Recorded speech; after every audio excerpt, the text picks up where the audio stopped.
வரக்கால ஒரு போனத்தை தூக்கணும். ஏன்னா இண்டிகேட்டர் போட்டுலாம் வளைக்க மாட்டிங்களா? இப்போ தான்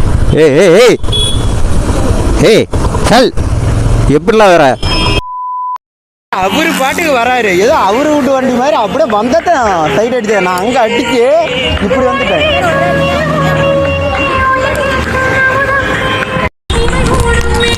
வண்டி ஃபுல்லாக நொறுங்கிடுச்சு.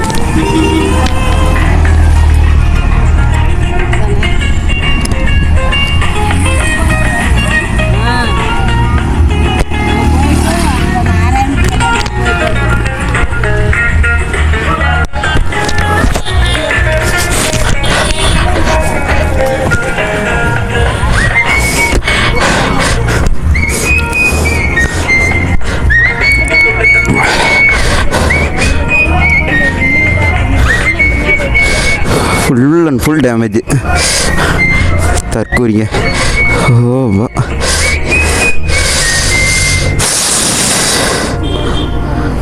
அங்கே வந்துட்டு சார். ஏன்னா உங்கள் இஷ்டத்துக்கு நீங்கள் பாட்டு வளைஞ்சா எப்படின்னா உங்கள் இஷ்டத்துக்கு நீங்கள் பாட்டு வளையிறீங்க.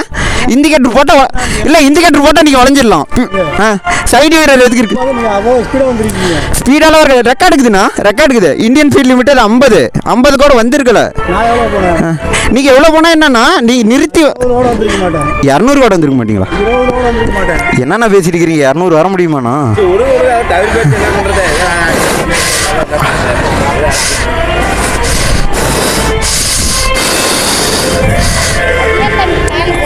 ரொம்ப வலிக்குது காலு. இங்கே வண்டி இதெல்லாம் அடிச்சிருச்சு. இல்லை காலு ரொம்ப வலிக்குது. அதான் இல்லை அவர் கருத்து சொல்கிறாரு பாருங்க.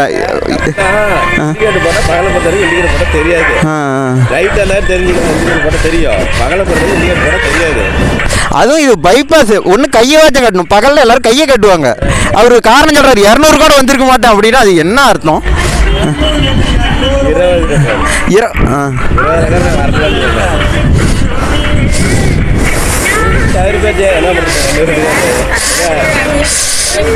இங்க அடிச்சிருச்சு. ரொம்ப பைக்கெல்லாம் ரொம்ப வலிக்குது.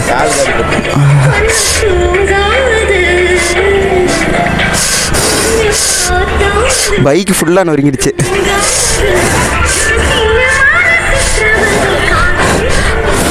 ஸோ இந்த பைக்கு டேமேஜ். ஸோ ஏதோ ஆக்சிடெண்ட் ஆயிடுச்சு.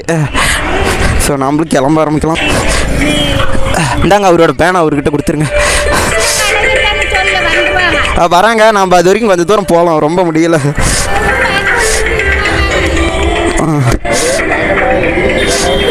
அவரு இல்லைண்ணா அந்த ஓரமாக வந்திருந்தாரு. டக்குன்னு அவர் பாட்டுக்கு வளையிறாரு.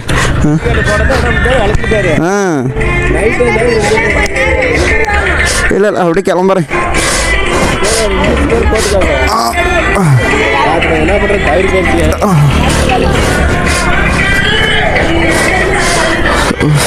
ஃபுல் அண்ட் ஃபுல் டேமேஜ் ஆயிடுச்சு.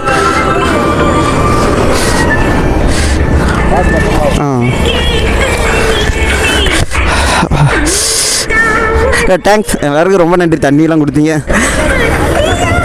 ரொம்ப நன்றிங்க.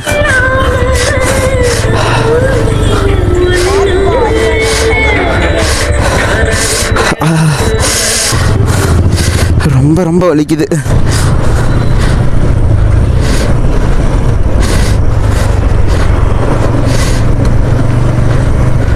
ஐயோ கால் ரொம்ப பெயினாக இருக்குதுங்க.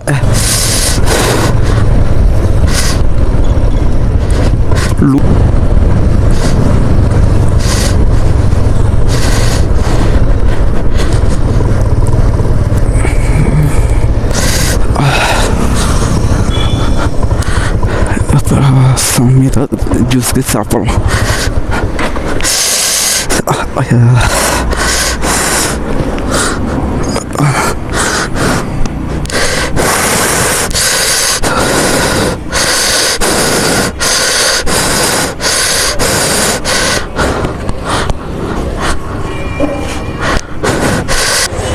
வலுவான டேமேஜ்.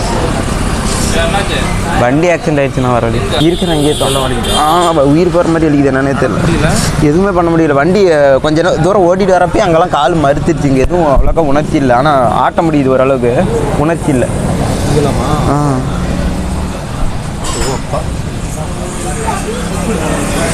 அவன் என்ன பண்ணானா, நான் வந்து வண்டி வந்து ஒரு 50 கிலோமீட்டர் ஸ்பீடில் வந்துக்கிட்டு இருந்தேன். கரெக்டாக இண்டிகேட்டர் இந்த ஓரத்தில் இருந்தவன் நின்னவன் அப்படியே வந்துட்டு இண்டிகேட்டர் போட்டு சட்டுன்னு வளைஞ்சு.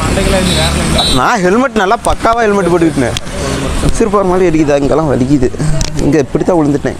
வண்டி அப்படியே தேய்ச்சிக்கிட்டு போயிடுச்சு. ஆஸ்பத்திரி தாராமங்கலம் தான் போகணும். சைடில் விழுவோம். இதுலேயே போகலாமே. டோக்கன் போட்டு வச்சுக்கிறாங்க. ஹெல்மெட் போட்டுருக்கிறதுனால எதுவும் அடிப்படலை.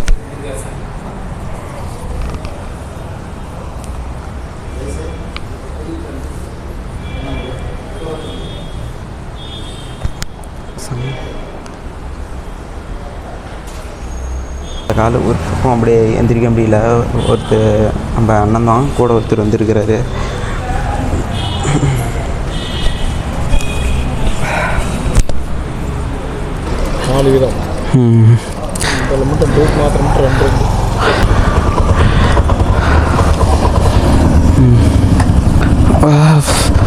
ரொம்ப ரொம்ப கேராகுது. ஸோ நம்ம வந்து வண்டி கீழே விழுந்ததுமே நம்மளுக்கு அந்த ஃப்ராக்சர் ஆஃப் செகண்ட் வந்து நம்மளுக்கு தெரியல.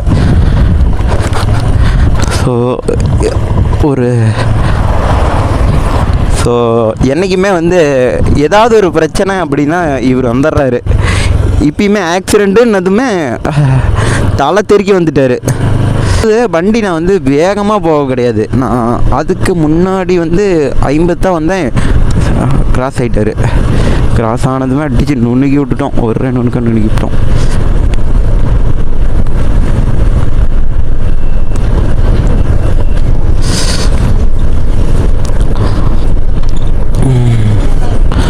ரொம்ப ரொம்ப பெயினாக இருக்குதுங்க. லூஸு மாதிரி வந்த வேகத்துக்கு குறைக்க வந்துட்டோம். ஸோ ஹேண்டில் பேர் ஒரு பக்கம் வந்து இழுக்குது. எனக்கு முன்னையோட ரொம்ப ஃபீல் பண்ண முடிகிற அளவுக்கு இருக்குது.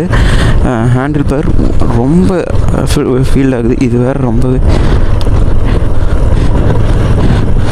உண்மையாலுமே எனக்கு என்னுடைய மனசாட்சி பிரகாரம் நான் சொல்கிறேன், கீழே விழுந்ததுமே நான் எனக்கு ஆகணத்தை நான் ஃபீல் பண்ணவே கிடையாது. அடுத்த நிமிஷமே நான் ஃபோன் பண்ணேன். ஃபோன் பண்ணக்கல கூட, தம்பி உனக்கு ஏதாவது அடியாப்பான்னு அவர் கேட்டார். கேட்டதான், அண்ணா எனக்கு எதுவும் அண்ணா வண்டிக்கு தானே அப்படி ஆயிடுச்சு, எனக்கு எதுவும் ஆனாலும் பரவாயில்லாம், ஏன் வண்டிக்கு இப்படி ஆயிடுச்சு அப்படின்னு தான் நான் வருத்தப்பட்டேன். என்னன்னே தெரியல, இது வண்டியா என்ன, இதுக்கு ஏதோ மாயா மந்திரம் இதெல்லாம் தெரியும்பாங்கள்ல, அந்த மாதிரி இந்த வண்டி எனக்கு ஏதோ வச்சிருச்சாட்டங்குது. இதை விட்டு ஒரு நாளும் என்னால் பிரிஞ்சிருக்க முடியாது. இதுங்கிறத விட இவங்க அப்படிங்கிற மரியாதை தான் இவர் மேலே இருக்குது. இப்போ தான் வரக்கெல்லாம் ஒரு பணத்தை தூக்கினேன். ஏன்னா இண்டிகேட்டர் போட்டுலாம் வளைக்க மாட்டிங்களா? இப்போ தான் வரக்கெல்லாம் ஒருத்தர் இப்படி தான் தூக்குனார். வண்டி வளைச்சா இண்டிகேட்டர் போட்டு வண்டி வருதான்னு பார்த்து வளைங்க. இந்நேரம் இப்போ தான் ஒருத்தர் தான் தூக்கி எல்லாம் உடச்சிட்டு இருந்தார். இப்போ ஹாஸ்பிட்டல்லேருந்து வரேன். புரிஞ்சுக்காங்க, ஒவ்வொருத்தருக்கும் ஒவ்வொரு பிரச்சனை இருக்கும், பார்த்து வளைங்க. அவரும் அப்படித்தான் வளைச்சாரு. பின்னாடி என்ன வருது ஏறுதுன்னு தெரிய மாட்டேங்குது. ஏன்னா ரோடு வந்து இங்கே நல்லா ஏதாவது வாயில் வந்துட போகுது. ரோடு வந்து அவங்க அப்போ மட்டும் ரோடு இல்லை, அதனால் நினச்சபடி விளையாடுத்தானே.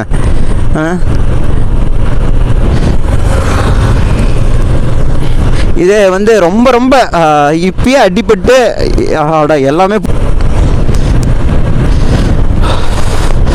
ஏற்கனவே ரொம்ப ரொம்ப அடி விழுந்துருச்சு. இது வந்து இன்னொரு ப்ராப்ளம் என்னன்னா, இப்போ நான் அவருக்கு எக்ஸ்ப்ளனேஷன் கொடுத்த நேரத்துக்கு நான் வந்து திட்டக்கூடாது. ஏன்னா ஒவ்வொருத்தரோட மைண்ட் செட்டு வேறு மாதிரி இருக்குங்க. திட்டுறது அவங்க தப்பு இருக்குது, நம்ம திட்டுறோம் அப்படின்னு சொல்லலாம். என்ன தெரிஞ்சா பண்ணுறாங்கங்கிற மாதிரியும் இருக்குது ஒரு டைம் பார்த்தா. ஆனால் லூஸு மாதிரி அங்கே வண்டி நம்ம இங்கேருந்து இவ்வளோ ஸ்பீடு வரோம், அங்கேருந்து வளைக்கிறாங்கன்னா அவங்களுக்கு நம்ம என்ன புத்திமதி சொல்கிறது? நீங்களே சொல்லுங்கள். அவங்க அதாவது வயசில் பெரியவங்க, அவங்க தான் வந்து நம்மளுக்கு புத்திமதி சொல்லணும். நாம் வந்து அவங்களுக்கு புத்திமதி சொல்லணுங்கிற அவசியம் வந்து தெரியாது. இப்போ நுணுகி போனது நான், அவங்க கிடையாது. சரிப்பா பாப்பா. அவங்க ஏன்னா 16 வீலு 14 வீலு 12 வீலு ஓட்டுற பெரிய பெரிய ஹெவி டிரைவர்ஸ் கூட அப்படி ஓட்ட மாட்டாங்க. இப்படி ஓரளவு ஓரம் எடுக்கிறப்ப இப்படி நல்லா தூக்கி ஓரம் எடுக்கணும். ஏன்னா வண்டி விட்டு கீழே இறங்கணும் தான் ஏறுவாங்க. இந்த மாதிரி இடங்கள்ல ஏறுற நம்ம ஒரு அர்ஜென்ட்டாக போகிறோம் அப்படின்னா ஏறுறோம் அப்படின்னா இப்படி தான் ஏறணும். ஓகேவா? எனக்கு சொல்லி கொடுக்க கிடையாது, எனக்கு இந்த இதெல்லாம் ஸ்ட்ராங்காக சொல்லித்தர கிடையாது. ஸோ ஓகே, ரொம்ப இந்த காலெலாம் பெயினாக இருக்குது. அண்டு வந்து என்னாச்சுன்னா ஹேண்டில் பாரோடைய அந்த ஹேண்டில் மேலே போய் இப்படி விழுந்ததில் ஏதோ ஹேண்டிலோட இந்த ஹேண்டில்னு தெரியல, அண்டு அவரோட பைக் ஹேண்டில் வாய்ப்பு இருக்காது, இந்த ஹேண்டில்னு தெரியல, அவர் பைக்கான்னு தெரியல, ஏதோ தெரியல வந்து பென்னிஸ் மேலேயே ரொம்ப ஹெவியான அடி விழுந்துருச்சு. ஸோ ஹெல்மெட்டு முக்கியங்கிறத விட இந்த ரைடிங் ஜாக்கை பற்றி நம்ம ஆல்ரெடி சொன்னோம். ரைடிங் ஜாக்கு முக்கியம், இன்னும் வரக்கெல்லாம் அதுக்கு என்னென்ன தேவையோ அது பார்த்து விட்ருச்சிங்க. என்றைக்கு என்னை கைவிடாத என்னுடைய பிளாக் பேரர், என்றைக்குமே என்னை கைவிடாது. நான் செத்தாலும் சரி என்னை விட்டு போகவே போகாது. அப்படி போகாத ரெண்டாவது பைக்குனா இதுதான் சொல்லுவேன். என்னோட முதல் பிளாக் பேர்லாம் அது. இன்னைக்கு முழுக்க எங்கேயும் போகக்கூடாதுன்னே நினச்சேன், போய் இப்படி ஆகிப்போச்சு சொல்கிறாரு. ஸோ இருந்தாலும் ஒரு ஃபோன் பண்ணதும் ஆக்சிடென்ட்டுன்னதும் வந்துட்டார். எனக்கு தெரிஞ்சு ஏதாவது ஒரு பிரச்சனைன்னா முதல்ல ஃபோன் அடிக்கிறது இது. இப்படி இதுக்கான சொல்யூஷன் எப்படி அப்படின்னு கேட்குறது இதுதான். வயசு வித்தியாசம் பார்க்காம பழகுவோம். அண்ணாங்கிற வார்த்தையை தவிர நான் இது நாள் வரைக்கும் நானும் எதுவும் சொன்னதில்லை, அவரும் அப்பா அப்படிங்கிற வார்த்தையை தவிர அவரும் எதுவும் சொன்னதில்லை. அவர் வந்து ரொம்ப ரொம்ப மரியாதையாக எல்லாருக்கிட்டையும் பேசுவார். அதே மாதிரி தான் அவருடைய மரியாதையும் வந்து எல்லாருக்கும் கற்றுக் கொடுக்குற விதமாக இருக்குது. இன்றைக்கி முழுக்க ஊட்ட விட்டு எங்கேயும் போகக்கூடாது.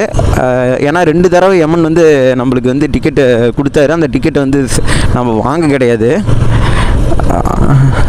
எமன் சார் என்னை மன்னிச்சிருங்க, நீ உங்களோட டிக்கெட்டை வாங்காமல் இருந்ததுக்கு.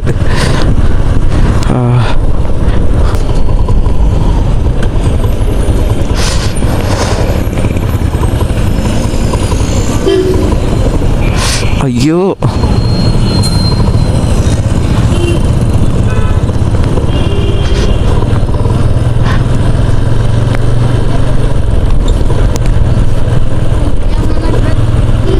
ஆமாம், நீங்கள் வரீங்கன்னு தெரிஞ்சு பிரேக் வேறு பிடிப்பாங்க இவங்க. அப்படியே 16 வீல் எக்ஸ்பிரஸ்ஸு நீங்கள் வரீங்கன்னு தெரிஞ்சு தான் பிரேக் பிடிக்கிறாங்க.